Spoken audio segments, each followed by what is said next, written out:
Okay. ఈ రుద్రరాజు గారు చెప్పండి. మన రఘునాథులు బాబు గారు మాకేం పెద్ద ఫరక్ పడేది ఏం లేదు, 10 ఏళ్ల క్రితం మా పరిస్థితి ఏంటి, ఇప్పుడు కొద్దిగా మార్పు వచ్చింది, అంత తప్పితే మాకు పోయేది ఏముంది అంటున్నాడు ఆయన. సరే, ఏదో ఆయన ఆత్మ తృప్తి కోసం ఆ విధంగా మాట్లాడుండొచ్చు.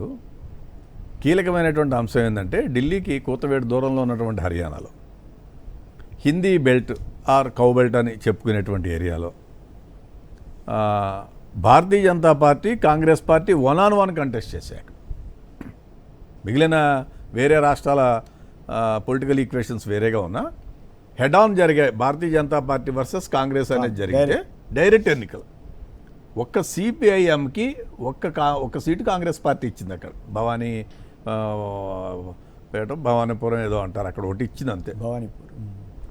మిగిలినటువంటి ఎక్కడా కూడా ఏ విధమైన అలయన్స్ లేదు, ఇంక్లూడింగ్ ఆప్ కూడా దెర్ వాజ్ ఎర్లియర్ నెగోషియేషన్స్. అక్కడ ఉన్నటువంటి పరిస్థితులు వాళ్ళు ఎక్కువ ఎక్స్పెక్ట్ చేశారు, ఉన్నదానికన్నా కూడా 9 సీట్లు 10 సీట్లు అన్నారు. బట్ పార్టీ 4-5 అనుకున్నారు. కొన్ని 2 సీట్లేమో బలమైనటువంటి కాంగ్రెస్ నేతలు ఉన్న చోట వాళ్ళు అడిగారు. ఇవన్నీ ఇంటర్నల్ ఇష్యూస్. సో ఇక్కడ మనం అబ్జర్వ్ చేయాల్సింది కీన్గా పెరిగిందా లేదా అనడానికి ఇది ఒకటే నిదర్శనం. భారతీయ జనతా పార్టీ, నరేంద్ర మోడీ, అమిత్ షా వీళ్ళ నేపథ్యం అక్కడ జరిగినటువంటి దాంట్లో ఎన్నికల్లో వాళ్ళు ముఖ్యమంత్రిని కూడా మార్చుకున్నారు. పర్సనాలిటీ దెబ్బతిన్నట్టు. అంతేగా, డెఫినెట్గా ముఖ్యమంత్రిని మార్చారు. అసలు ఎవరికి తెలియదు, మీడియాకు కూడా లీక్ కాకుండా 1 డేలో ఆయన తీశారు, తక్కువ ఇంకొకరిని తీసుకొచ్చారు, పెట్టేశారు. అసలు ఎక్కడ విచిత్రమైన సంగతి, 1 డేలో ఎవ్రీథింగ్ అయిపోయింది, స్వేరింగ్ ఇన్ కూడా అయిపోయినటువంటి నేపథ్యం. So they wanted to do some repairs.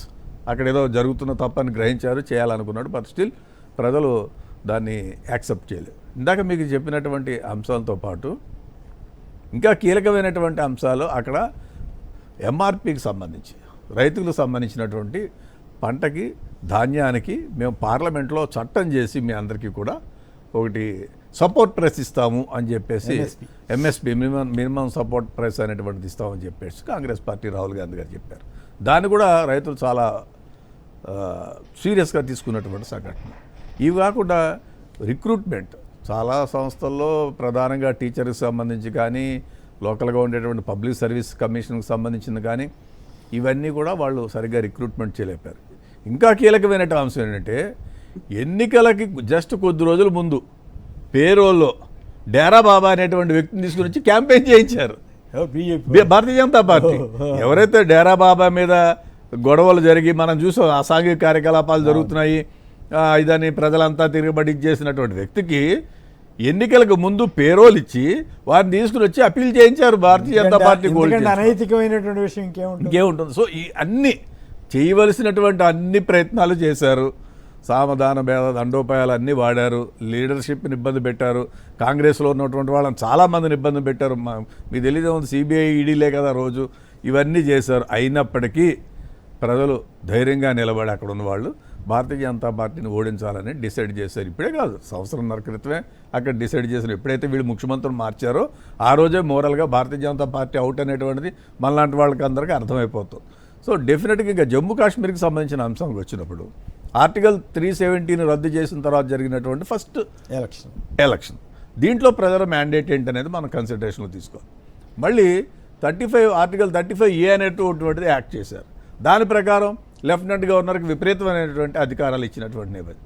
మళ్ళీ దాన్ని అమెండ్మెంట్ చేశారు. మళ్ళీ ఒకసారి వాళ్ళ జమ్మూ కాశ్మీర్ దీనికి సంబంధించినటువంటి యాక్ట్ ఉంటే, 2019 యాక్ట్ ఉంటే దాన్ని మళ్ళీ ఇది చేశారు. ప్రధానమంత్రి గారు నోట్లు రద్దు చేసినప్పుడు ఏం చేశారు చెప్పారు, పెద్ద నోట్ల రద్దు అనేటువంటిది ఓన్లీ టెర్రరిస్టులు, ఈ దేశంలో జమ్మూ కాశ్మీరు టెర్రరిస్టులు ప్రధానంగా దాని ఉద్దేశం పెట్టుకుని అక్కడ జరుగుతుంది, అంతా జరుగుతుంది, మీరు రద్దు చేస్తాం. మరి ఏమైపోయింది ఇవాళ? అంతా మొత్తం ప్రశాంతంగా ఉంటుంది అంటున్నాడు రఘునాథ్ బాబు గారు. ఎక్కడ ప్రశాంతంగా ఉంది సార్? రోజు నేను రాహుల్ గాంధీ గారు పాదయాత్ర చూసాము. గవర్నమెంట్ అసలు ఎలా చేయలేనటువంటి పరిస్థితి. రాహుల్ గాంధీ గారు పాదయాత్రకు మేము సెక్యూరిటీ ఇవ్వలేము, చేయలేము అని చెప్పినటువంటి ప్రభుత్వము ప్రశాంతత ఉందని ఎలా చెప్తారు వాళ్ళు అసలు?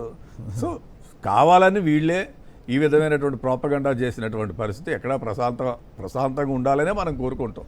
ప్రశాంతం ఎప్పుడు వస్తుంది? ముగ్గురు మాజీ ముఖ్యమంత్రులు ఇద్దరిని జైల్లో పెట్టి 100 మందిని జైల్లో పెట్టి జైలు కింద డిక్లేర్ చేశారు కదా. సంవత్సరాల తరబడి ఇంటర్నెట్ లేకుండా అక్కడ ఏం జరుగుతుందో ఎవరికి తెలియదు. నెట్ యాక్సెస్ లేకుండా, సోషల్ మీడియా రానివ్వకుండా విపరీతంగా కేసులు పెట్టి జనానందరినీ చిత్రాలు చేసి హింసించి భయపెట్టి ఇదంతా ఏం చేశారంటే, ఎవరు ఏ రాజకీయ పార్టీలో ఉన్నారో చూసుకున్నారు. వాళ్ళందరిని ఇబ్బంది పెట్టాలని ఇవన్నీ ప్రయోగించారు. కానీ సక్సెస్ కాలేకపోయారు. సో ప్రజలు ఇచ్చినటువంటి మ్యాండేట్ని అది గెలుపా ఓటమా, ఓడిపోయినప్పుడు కూడా నేను ఇదే స్టూడియోలో కూర్చొని యాక్సెప్ట్ చేసాం. సో రాజకీయ పార్టీగా మనం దాన్ని విశ్లేషించుకోవాలి. అంతా మంచిగా ఉంది, అంతా మంచిగా ఉందని కళ్ళ గంతలు కట్టుకు తిరుగుతుంటే గొంతులో పడేటువంటి పరిస్థితి.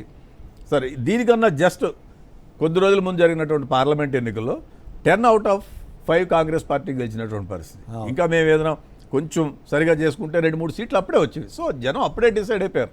పార్లమెంట్ ఎన్నికల్లోనే హర్యానాలో 10 ఉంటే 5 కాంగ్రెస్ పార్టీకి ఇచ్చినటువంటి నేపథ్యం. సో మోడీ ప్రభ అయిపోయింది. నేతి బీరకాయలో నెయ్యి, భారతీయ జనతా పార్టీలో నీతి, లేకపోతే బీజేపీ గవర్నమెంట్లో నీతి తెలిసిపోయింది. జనాంగం అందరికీ ఎక్స్పోజ్ అయిపోయింది. ప్రపంచం అంతా మాట్లాడుకుంటున్నారు ఇది ఇద్దరు కోసం, ఇద్దరు అని చెప్పి. అనేక సందర్భాల్లో ఏదున్నా వాళ్ళకి రాసి ఇచ్చేస్తున్నారు. పోర్ట్లు వాళ్ళకి ఇచ్చేస్తారు, ఎయిర్పోర్ట్లు వాళ్ళకి ఇచ్చేస్తారు, డ్రై పోర్ట్లు వాళ్ళకి ఇస్తారు, సీ పోర్ట్లు వాళ్ళకి ఇస్తారు, ఇంకోరికి ఇన్ఫ్రాస్ట్రక్చర్ రోడ్లు అమ్మేస్తారు. ఎక్కడ చూడలేదు రోడ్లు, నేషనల్ హైవేస్ అమ్మేసాడు, నేషనల్ ప్రాపర్టీస్ అమ్మేసాడు. ఇప్పుడు మనకి వైజాగ్ స్టీల్ ప్లాంట్ మీద కూడా పడ్డారు. దీన్ని కూడా ఎద్దలా అది చేసి పప్పు బెల్లాలకు అమ్మేసేటువంటి పరిస్థితి ఉంటుంది. సో ఈ దేశాన్ని ఆదుకోవాలంటే ఆల్టర్నేటివ్ కాంగ్రెస్ పార్టీ, రాహుల్ గాంధీ అనేటువంటి ఆలోచనకు ప్రజలు వచ్చారు. సో డెఫినెట్గా ఆ దశగానే ఉండేటువంటి 29 ఎన్నికలు ఉంటాయని నేను భావిస్తాను. రైట్.